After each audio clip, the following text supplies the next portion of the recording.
सादर नमस्कार, सादर जय जिनेंद्र। क्षमा न्यूज चैनल कहीं भी कभी भी सही और सकारात्मक समाचारों के लिए देखना और सुनना न भूलें। साथ में आपसे विनम्र निवेदन है कि यदि आपने इस चैनल को सब्सक्राइब नहीं किया है तो कृपया अवश्य कीजिए और शेयर और लाइक करना ना भूलें। अभी बच्चों ने हमें निष्कम सागर जी की वीडियो सुनाई। उसमें सुना हमने ललित वहां पर खुरई में बहुत अच्छी प्रभावना चल रही महाराज की। अब देखो कैसा झूठ तत्व खड़ा करते हैं। वहां पर अपने परिचित महिलाओं को, भक्त महिलाओं को खड़ा कर दिया, ला करके बोले 5 बसें आई हैं। अरे 5 बसें आई हैं, ठीक है भाई, अच्छी बात है, जाओ। जैसे यहाँ के श्रावकों को बोल दिया, जहाँ मैं छिंदवाड़ा में बैठा हूँ, कि महासागर के दर्शन करने नहीं जाना। लो साहब, यहाँ पर वो पक्ष के श्रावक दर्शन करने ही नहीं आते।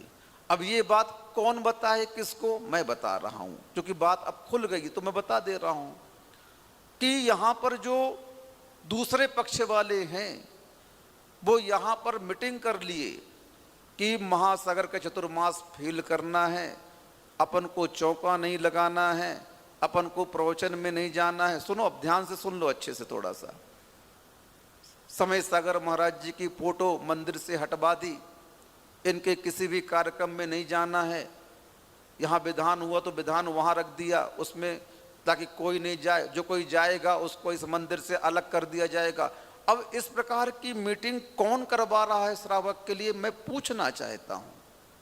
वहां पर तो आपने बोल दिया, झूठा एक व्यक्ति खड़ा करके उस प्रश्न मंच के माध्यम से अपनी लिस्ट पकड़ा दी, इस प्रकार का प्रश्न करना, और उसने प्रश्न कर दिया और पूरी समाज चपेट में आ गई और महाराज चपेट में आ गए कि महाराज ऐसा करवा रहे हैं। चलो, अब यहां पर कौन करवा रहा है मैं प्रश्न पूछता हूं।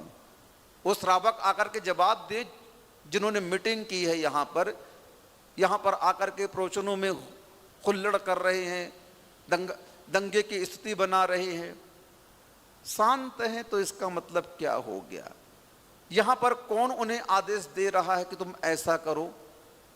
श्रावक से पूछो कि तुम्हें कौन आने के लिए प्रतिबंधित कर रहा है, कौन मना कर रहा है? इतनी बड़ी समाज में चौका लगाने के लिए मना कर दिया, बताओ।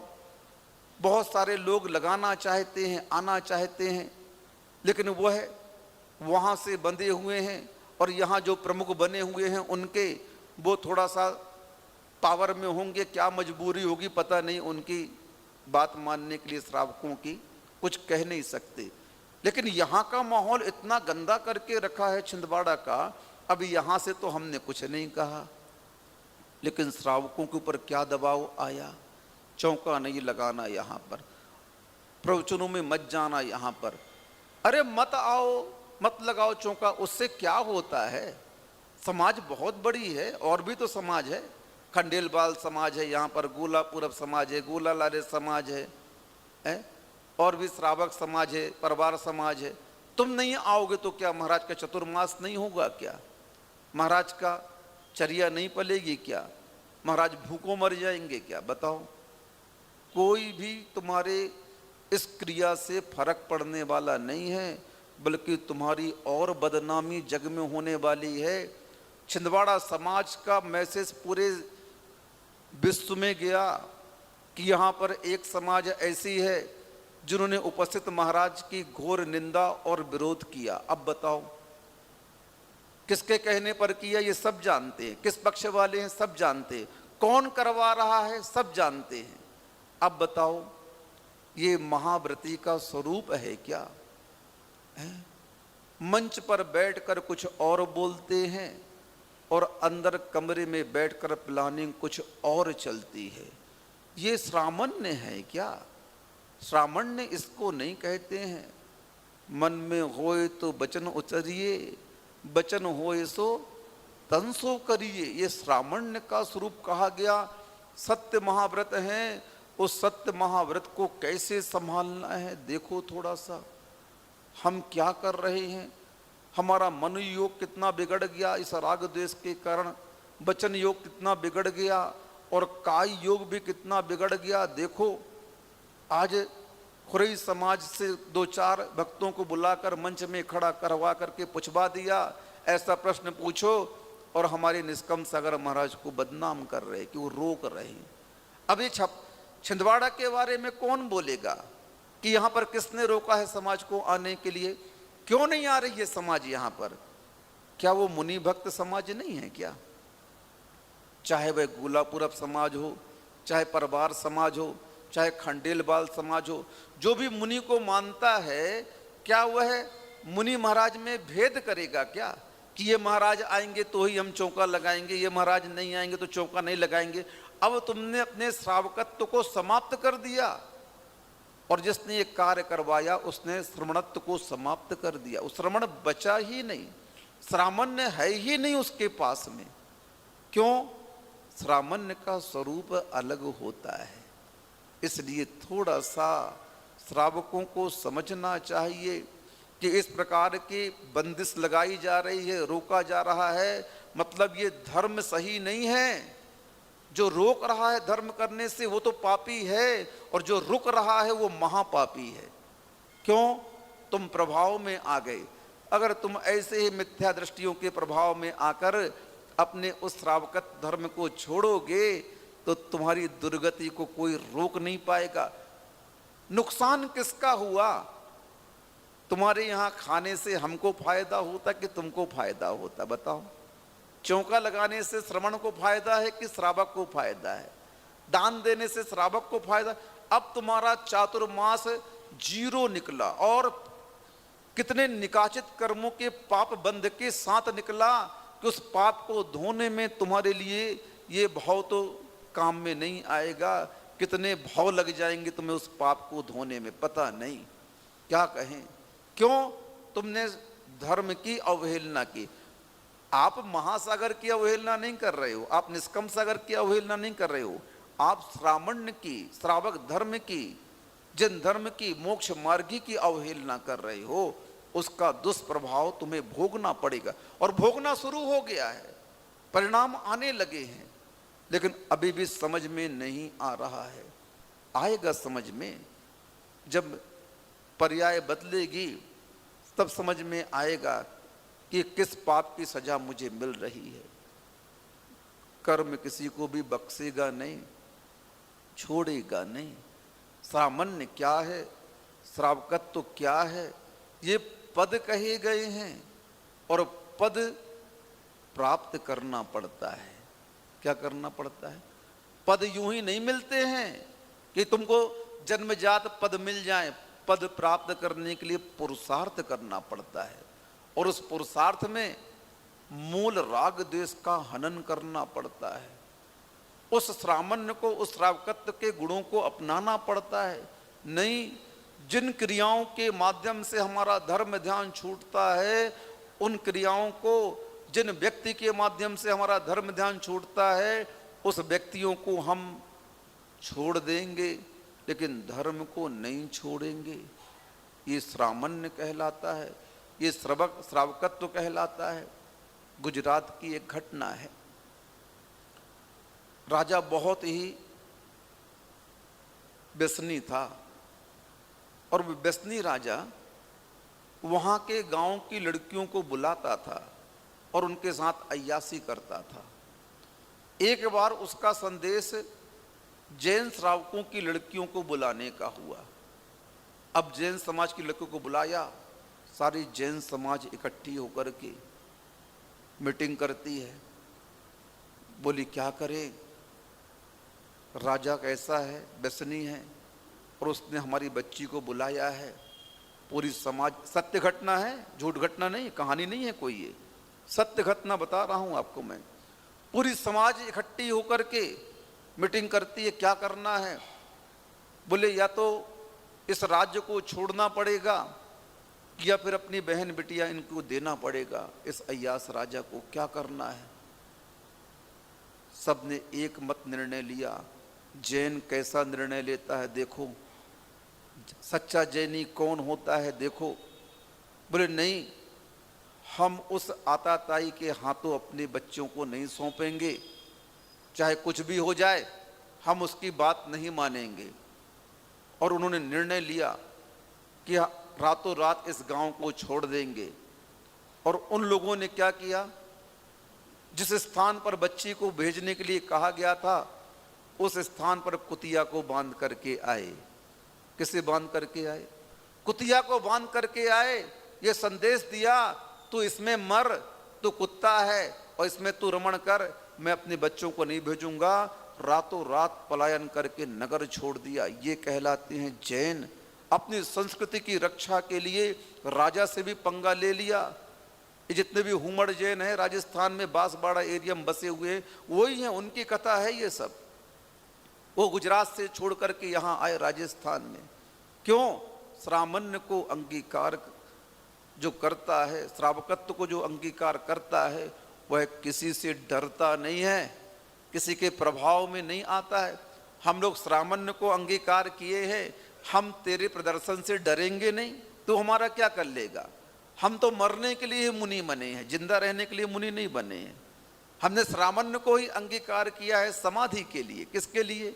हमारा लक्ष्य ही यही है, हम अपने महाव्रतों की रक्षा करते हुए चलेंगे। ये हमारे गुरुदेव ने सिखाया है। तुम क्या सीख रहे हो मुझे मतलब नहीं, तुम्हें क्या शिक्षा मिल रही है तुम स्पष्ट देख रहे हो। पाप करने वाला और उस पाप का साथ देने वाला जानता है कि मैं गलत कर रहा हूं, और उसके बाद भी अगर नहीं बचता है तो कर्म की चपेट में सभी आएंगे, कोई बच नहीं पाएगा। करने वाला भी और समर्थन करने वाला भी पापी कहलाएगा। तुम एक व्यक्ति के पीछे आज तुमने मुनि भक्ति छोड़ दी, हमारा क्या गया? हमारा कोई हानि नहीं हुई, हमें कोई घाटा कभी है ही नहीं। श्रवण को कभी भी कोई घाटा हो ही नहीं सकता है। घाटा किसका हुआ? धर्म ध्यान किसका छूट रहा है? देख रहे हो आप लोग, जो चातुर्मास में लाभ मिलने वाला था, जो लाभ लेने वाले श्रावक हैं वो बैठे हैं, और जिनको लाभ नहीं मिल पा रहा है उसके तीव्र अंतराय पाप कर्म का उदय है। ये तीव्र ज्ञानावर्ण कर्म का, दर्शनावर्ण कर्म का उदय है, इसलिए तो वो इस सभा तक पहुंच नहीं पा रहे हैं। ये लक्षण बता रहा कर्म का। ज्ञानावर्ण कर्म का लक्षण क्या है? ज्ञान को आवरणित करना। दर्शनावर्ण कर्म का लक्षण क्या है? दर्शन को आवरणित करना। ये दोनों तुम्हारे साथ चल रही हैं। इस मंच तक आने का साहस नहीं कर पा रहे आज तुम। क्यों नहीं कर पा रहे हो? तुमने पाप कर दिया है, वो पाप तुम्हें भयभीत कर रहा है। जाऊंगा तो क्या होगा, जाऊंगा तो क्या होगा, और वो इतना भयभीत करेगा कि तुम धर्म सभा तक आ ही नहीं पाओगे। रास्ते से तुम निकल जाओगे लेकिन इस तरफ देख नहीं पाओगे। ये कौन करवा रहा? ज्ञानावरणी कर्म करवा रहा है, ये दर्शनावरणी कर्म करवा रहा। वो व्यक्ति उस रूप में आया, निमित्त में आया, जिसके निमित्त से तुमने ज्ञानावरणी दर्शनावरणी कर्म का बंध कर लिया, और वह बंध ऐसा हो गया कि अब तुम इस धर्म सभा में घुस नहीं सकते हो। भगवान के समोषण की सभा है ये, हमारी सभा थोड़ी महासागरिक सभा है। यहाँ पर तो धर्म का उपदेश दिया जा रहा है, पाप का उपदेश दिया जा रहा है, कैसे बचना है, कैसे धर्म करना है। ये भी एक उपदेश का पार्ट समझना, निंदा नहीं है ये उपदेश का पार्ट समझना कि आज हम छिंदवाड़ा में रहते हुए, मोहल्ले में रहते हुए महाराज का चौका नहीं लगा पा रहे, महाराज का प्रवचन नहीं सुन पा रहे, महाराज की क्लास में नहीं जा पा रहे। तीव्र तुम्हारे ज्ञानावरणी दर्शनावरणी कर्म का उदय है। उसके ही प्रभाव के कारण इस सभा के अंदर प्रवेश नहीं हो पाता है। वो कर्म बता रहा है, उस कर्म का कार्य ही इतना है, रोकना। क्या करना? आवरणित करना। आवरण कर दिया, ढांक दिया उसको। अब ढक गया तो कुछ दिखेगा ही नहीं, समझ में ही नहीं आएगा। तो ये आज साक्षात उस कर्म का प्रभाव समाज में इस रूप में देखने को मिल रहा है। और ये दोनों कर्म आत्मा को मिथ्या दृष्टि बना देते हैं। क्या कर देते हैं? ज्ञानावरणी कर्म और दर्शनावरणी कर्म क्या है? एक दर्शन को अवर्णित करता है, एक ज्ञान को ढांक देता है, और दो ही तो है हमारे यहाँ। सम्यक दर्शन नहीं होगा तो सम्यक ज्ञान भी नहीं हो सकता है, सम्यक चारित्र भी नहीं होगा। पूरा चातुर्मास कैसे गुजर रहा है पूछो उनसे। कुछ बेचारे धर्मात्मा उस बीच में फंस गए, जो कलप रहे, तड़प रहे हैं, महाराज क्या करे, मीटिंग हो गई है, आ नहीं पा रहा हूं आपके दर्शन करने। कितना बड़ा तीव्र पाप कर्म का उदय देखो तो, कौन करवा रहा है। अब मैं पूछना चाहता हूं, वहां तो बोल दिया निष्कम सागर जी बस भेजने से रोक रहे हैं, अब यहां पर छिंदवाड़ा में समाज यहां आने से कौन रोक रहा है। पूरा चातुर्मास हो गया। शुरू शुरू तो मैंने बहुत आत्मा की बात की, बहुत समझाने का प्रयत्न किया, लेकिन हरकतें अच्छी नजर नहीं आई श्रमणों की भी। हाँ, श्रमण होकर के क्या क्या करवा रहे हो, बैठ करके देखो तो थोड़ा सा समझना चाहिए। श्रामण्य क्या है, श्रामण्य को अंगीकार क्यों किया है, क्यों राग द्वेष की भट्टी में स्वयं जल रहे हो और समाज को भी जला रहे हो, स्पष्ट नजर आने लगा है। लेकिन क्या करें, तुम लोगों की आंखों में अज्ञान की पट्टी बंधी हुई है, इसीलिए तो आप समझ नहीं पा रहे हो कि श्रावकत्व तो क्या है। जो श्रावक होता है, सच्चा जैनी होता है, वह किसी के प्रभाव में नहीं आता है। तुम प्रभाव में आ रहे हो, तुम सच्चे जैनी नहीं हो। तुम दूसरे के कारण रुक गए यहां आने से, तुम सच्चे जैनी नहीं हो। नहीं, सच्चा जैनी तो वो होता है जो पाप को दबा करके ऊपर बढ़ता है। सच्चा जैनी तो पाप को दबा करके ऊपर बढ़ेगा, क्योंकि पाप ही ऐसा है जो उसके धर्म को दबा करके रखा है। लेकिन वह जब पुरुषार्थ करता है तो बड़ा शक्ति लगा करके उस पाप को अपने पैर के नीचे दबाता है, तब धर्म ऊपर आ पाता है। आज तुम दब गए, मतलब पाप ने तुम्हें पुनः दबा दिया एक बार, और तुम उस पाप के प्रभाव में आकर के तुमने किसे छोड़ा देख लो पहले, घाटा किसका हो रहा है देख लो पहले। धर्म का कभी भी कोई घाटा नहीं होगा। चातुर्मास में लाभ कौन ले पाएगा, जो धर्मात्मा सम्यक दृष्टि होगा वही तो ले पाएगा। यहाँ कोई चर्या रुक नहीं रही है, यहाँ कोई भी आपत्ति नहीं आ रही है, बल्कि उन्हें आपत्ति इसलिए आ रही है कि ये चातुर्मास इतना अच्छा कैसे निकल रहा है, इतनी प्रभावना के साथ में कैसे निकल रहा है। क्या विघ्न डालें, क्या ऐसा अंतराय करें कि ये चातुर्मास फेल हो जाए। भैया देखो, हम तो पहले यहाँ कह दिया था, हमने यहाँ की कमेटी को पहले कह दिया था, भैया मैं प्रभावक नहीं हूँ बिल्कुल भी, और मैं सबसे अनपढ़ साधु हूँ आचार्य विद्यासागर जी का। सबसे कम पढ़ा लिखा सागर, अगर कम पढ़ा लिखा मुनि कोई संग में है तो महासागर है। बिल्कुल मैंने आज तक कोई ग्रंथ नहीं पढ़े। हाँ, मैं कई बार इस बात को कई जगह कह चुका हूँ। जब मैं संघ में भी रहता था तो मैं गुरुदेव जब स्वाध्याय कराते थे तो मैं ग्रंथ नहीं लेता था। बड़े बड़े ग्रंथ रहते थे, धवल ग्रंथ, महाधवल ग्रंथ, कसाय पाहुड़ जैसे।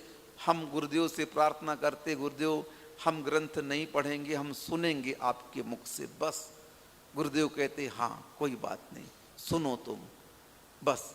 मैंने आज तक ये बड़े बड़े ग्रंथ पढ़े नहीं भैया, सबसे अंगूठा छाप हूँ, सबसे अनपढ़ आदमी हूँ और सबसे कम प्रभावी हूँ। मेरा कोई प्रभाव नहीं। चातुर्मास में देख रहे हो, हमने कोई भोजनशाला खोल करके नहीं रखी, यहाँ पर हमने कोई रहने ठहरने की व्यवस्था करके नहीं रखी। अपना आओ, जो दर्शन करने आते हैं अपनी व्यवस्था करो, अपने रुको। समाज ने भी कोई व्यवस्था नहीं करी यहाँ भोजनशाला की। हाँ, जो चल रहा है जैन समाज का भोजनशाला, वो दिखा देते हैं रास्ता, भैया ये यहाँ पर भोजनशाला चल रही है, जाके खाओ, 70 रुपये थाली है, अपना खा के आ जाओ। हम व्यवस्था नहीं करेंगे किसी प्रकार की। ये तो आप आए और जाएं, ये तो आपका कर्तव्य है। दर्शन करने आए हो तो हमारे भरोसे नहीं आए हो, अपने भरोसे आए हो तो अपने हिसाब से खाओ।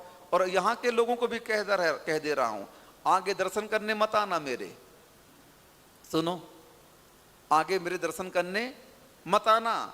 और आना तो कैसे आना, अपनी व्यवस्था से आना। समाज को ये मत बोलना अरे यहाँ समाज की कोई व्यवस्था ही नहीं, तो बाप के नौकर है क्या समाज है? आना तो किसकी व्यवस्था से आना, अपनी व्यवस्था से आना। रुकने और खाने की मैं कहीं भी व्यवस्था नहीं करूँगा। क्यों नहीं करूँगा? मैं ज़्यादा प्रभावक नहीं हूँ ना, मैं दूसरे से मांग नहीं सकता, ए भैया इधर आओ, ये व्यवस्था तुम्हें करनी है। नहीं, ये हमारा कार्य ही नहीं है। श्रामण्य का कार्य क्या है, श्रवण का कार्य क्या है। श्रामण्यम, श्रामण्यम किसे कहते हैं? अपने मूल गुणों की ओर देखो, बस हमें किसी की ओर नहीं देखना है। सत्ता के लिए साम दाम दंड भेद का प्रयोग किया जा रहा है, ये श्रावण के योग्य कार्य नहीं कहा जाता है। साम दान दंड भेद तो राजनीति में कहा करने के लिए, वहां भी अच्छा नहीं माना जाता है, फिर भी सत्ता को स्थायित्व प्रदान करने के लिए साम दाम दंड भेद चलता है। लेकिन ये तो धर्म की सत्ता है, यहाँ पर उस सत्ता को बरकरार रखने के लिए साम दाम दंड भेद की नीति अपनाई जा रही है। वहाँ पर सामान्य समाप्त हो जाता है। धर्म तो धर्म नीति से चलता है, राजनीति से नहीं चलता है। राजनीति जहाँ धर्म में आती है तो फिर वह धर्म समाप्त सा होने लगता है, वह धर्म शिथिल हो जाता है, दब जाता है। और आज यही देखा जा रहा है, धर्म में राजनीति आ गई, अपना वर्चस्व, अपनी सत्ता हुकूमत कायम रखने के लिए आज श्रावकों को किस प्रकार का बरगाहट कर रहे हैं, किस प्रकार से बहका रहे हैं। हम जानते हैं, हम 6 साल रह के आए हैं, हम लोगों के सामने पूरा एक एक चिट्ठा पट्टा खुला हुआ है। हम लोग बोलते इसलिए नहीं हैं कि कई बातें मंच में बोलने लायक है नहीं तो जिस दिन बोलना शुरू करेंगे, हाँ, उस दिन समझ में आ जाएगा क्या क्या है, क्या क्या नहीं है। इसलिए शांति से धर्म ध्यान करिए। जो छोटा मोटा है वो बहुत खतरनाक है। छोटे मोटे, हाँ, छोटा सा कांटा लग जाता है तो मार्ग पर चलना अवरुद्ध हो जाता है। बड़ी बड़ी गाड़ियां चलती हैं, छोटा सा स्कूटर सामने आ जाता है तो गति को धीमी कर देता है, याद रखना। इसलिए धर्म के स्वरूप को अपना करके चलो। श्रावकों को भी समझना चाहिए। मैं छिंदवाड़ा के श्रावकों को पुनः आगाह कर रहा हूँ, तुम लोग अगर इस प्रकार के प्रभाव में चलोगे, तुम्हारी दुर्गति को कोई रोक नहीं पाएगा। याद रखना इस बात को। धर्म का स्वरूप क्या है ये अच्छी तरह से आप जानते हो। बिना श्रवण के श्रावक कोई काम का नहीं है, और श्रवण अगर कोई देगा तो मेरे गुरुदेव समय सागर देंगे। उनके बिना कहाँ कहाँ भेजोगे समाज में, तुम बताओ। क्या है तुम्हारे पास में? पूरा संघ अगर किसी के सानिध्य में है, किसी के आशीर्वाद के छांव तले है, तो आचार्य समय सागर जी के छांव तले है।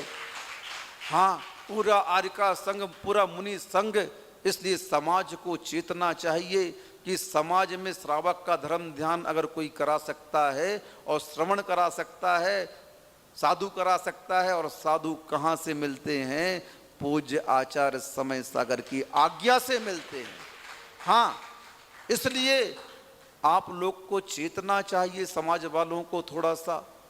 ये जो आप मंच में जाकर के ऐसे ऐसे झूठ बोल करके मुनियों को और समाज को बदनाम कर रहे हैं, हाँ, इससे आपका बहुत बड़ा अहित होगा। परभाव में नहीं, इसी भाव में अहित होगा। उस झूठ का फल, उस पाप का फल तुम्हें मिलेगा। इसलिए पद प्राप्त नहीं होते हैं, पद प्राप्त किए जाते हैं योग्यता के बल पर। किसके बल पर?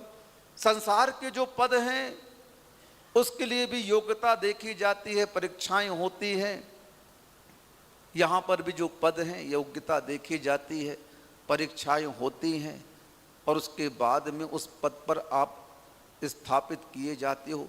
श्रावक के पद पर ऐसे नहीं आओगे आप।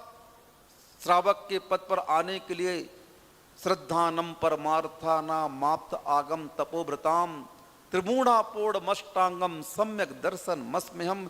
इस कारिका को हूबहू अपने जीवन में आचरण में उतारना पड़ेगा, तब आप श्रावक बन पाओगे। क्या बन पाओगे? सच्चे देव गुरु शास्त्र पर विश्वास करना होगा, 3 मूर्ताओं को छोड़ना होगा, 8 मदों को छोड़ना होगा, और 8 अंगों को ग्रहण करना पड़ेगा। तब कहीं जाकर के आप श्रावक की कोटि में आ पाओगे, तब तुम्हें श्रावक का पद दिया जाएगा। इस कारिका में जितना जितना निर्देश पूज्यवर समंत भद्र स्वामी जी ने कहा है वो पूरा निर्देश अंशतः पालन करना पड़ेगा। कैसे पालन करना पड़ेगा? अंशतः पालन करना पड़ेगा, तब आप श्रावक बनोगे, नहीं तो नहीं बन सकते आप श्रावक। श्रद्धानम परमार्थाना माप्त आगम तपोर्भृताम त्रिमूढ़ापोड़मष्टांगम सम्यक दर्शन मस्म्यहम। हम किसके कहने पर धर्म छोड़ रहे हैं जरा देखो तो। हमें धर्म कौन छुड़ा रहा है? एक धर्मी ही धर्म को छुड़ा दे, वो धर्मी नहीं अधर्मी कहलाएगा। क्या कहलाएगा? अब उस अधर्मी के कहने पर तुम धर्म को छोड़ रहे हो तो तुम भी अधर्मी कहलाओगे। इसलिए सारी भ्रांतियों को छोड़ो, थोड़ा सा तोड़ो भ्रांतियों को।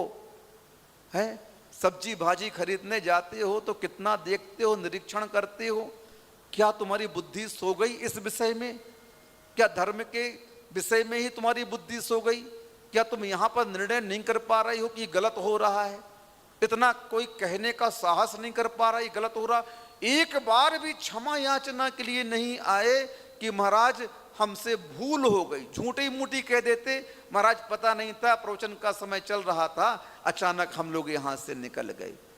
अब बताओ, इतना सभी झूठ माफी मांगने नहीं आए। महासभा वाले भी आए हमारे पास में, कुछ नहीं किया, शांति से चले गए। वो भी डरते हैं लगता है मुझे तो। है क्यों महासभा बना करके रखे हो? भंग कर दो महासभा को, यहां से सारे सदस्य इस्तीफा दे दो महासभा वाले। कुछ नहीं करना चाहते हो तो क्यों आपने महासभा का स्वरूप बना करके रखा है? ये सब गड़बड़ी चल रही है समाजों में। कैसी दहशत बैठी हुई है कि महासभा जो होती है, सर्वोच्च सभा होती है, वो भी ऐसे पापों का विरोध नहीं कर पा रही है, उसको बुला करके बोल नहीं पा रही है तुमने गलत किया। ये सब दबाव के कारण चल रहा है। दबाव किसका है वो सब जानते हैं। बड़े बड़े आदमी इस महासभा के सदस्य बने हुए हैं, क्या उन्हें ज्ञात नहीं है कि गलत हुआ? जो उस समाज में रह रहे हैं, क्या उन्हें ज्ञात नहीं है गलत हुआ? लेकिन कोई भी गलत को गलत कहने वाला नहीं है। ये बड़ी विडंबना है आज कली काल की। कोई बात नहीं, हमारा कुछ नहीं बिगड़ने वाला है, हम तो अपने गुरुदेव के साथ में हैं। लेकिन छूट किसका रहा है धर्म? आप देखो, थोड़ा सा समझो, थोड़ा सा। आज अगर तुम नहीं समझे और नहीं संभले तो आगे जाकर के तुम्हारी दुर्गति हो जाएगी, धर्म ध्यान का रास्ता समाप्त हो जाएगा। क्या करोगे अकेले तुम बताओ हमें? कुछ भी नहीं कर सकते हो। इसलिए ये नकली माल से सावधान हो जाओ। जो धर्म ध्यान करने से रोक रहे हैं वह असली श्रामण्य है ही नहीं, वो तो बहरूप या ढोंगी है। मैं पहले कह चुका हूं, कई बार कह चुका हूं और 1000 बार और कहूंगा, जब तक आप चेतोगे नहीं। और उनके साथ में जो ऐसे बहरूपिया श्रावक आकर के खड़े हो जाते हैं और इस लाइव के माध्यम से ऐसे प्रश्न करते हैं, उनका भी पर्दाफाश हो गया। निष्कम सागर जी ने स्पष्ट कहा पूरी समाज के सामने खुराई की कि ये जो महिलाएं बोल रही हैं, प्रश्न कर रही हैं, ये कभी दर्शन करने नहीं है, ये जानता हूं नहीं समाज के अंग हैं, बताओ। और उनके साथ जो बेचारी खड़ी हो गई वो बोलती हमें क्या पता, जो है सो पूछे हैं जाके। आरोप लगा दिया। ये सब एक षड्यंत्र चल रहा है समाज के बीच में। इस षड्यंत्र को आप लोग समझें थोड़ा सा और संभल करके, क्योंकि इससे आपका ही धर्म ध्यान छूट रहा। उसकी तो सत्ता बरकरार हो रही है, वो अपनी सत्ता के लिए कर रहा है, उसकी सत्ता इसके माध्यम से मजबूत होती जा रही है। लेकिन धर्म ध्यान किसका छूट रहा है? देखो, सत्ता मजबूत करने में प्रजा की आहुति होती है, प्रजा मरती है, राजा मस्त रहता है। यहाँ पर भी वही हो रहा है। राजा मस्त है, अच्छी बढ़िया प्रभावना करते जाओ उसकी, और मर कौन रहा? धर्म ध्यान किसका छूट रहा है? देख लो कैसे कैसे झूठे लोग खड़े करे जा रहे हैं वहाँ पर प्रश्न पूछने के लिए बना बना करके। हाँ, और उसमें क्या पुष्ट करना चाहते हैं, क्या कहना चाहते हैं? यही सिद्ध करना चाहते हैं हम सही हैं, बाकी दुनिया गलत है। ओहो, ये 100 साधु बोल रहे हैं सब गलत है, वो बस सही है, बस हो गया। संसार में पापी यही सिद्ध करना चाहता है। अनादिकाल से यही सिद्ध किया। नहीं, बोलो बोलो अज का मतलब क्या होता है, बकरा। बुलवा दिया झूठ। किससे बुलवा दिया झूठ? सत्यवान राजा से झूठ बुलवा दिया। किसके प्रभाव में, दबाव में आकर के झूठ बोल दिया राजा ने? गुरु माँ के प्रभाव में आकर के झूठ बोल दिया। लेकिन झूठ तो झूठ ही था, वो सत्य नहीं हो सकता। और उस झूठ ने उस राजा की क्या दुर्गति कर दी, देख लो। आगम उठा करके पढ़ लो। सत्य का अनादर करने पर और उस असत्य का साथ देने पर बस झूठ सेती नरक पहुंचा, सुरग में नारद गया। हम नहीं मानेंगे। जो धर्मात्मा था उसने बोला नहीं, अज का अर्थ चावल ही होता है, उस अज का दूसरा अर्थ बकरा हम नहीं ले सकते हैं, क्योंकि उसमें हिंसा का समर्थन हो जाएगा। किसका समर्थन हो जाएगा? और हिंसा का समर्थन होते ही मैं पापी बन जाऊंगा।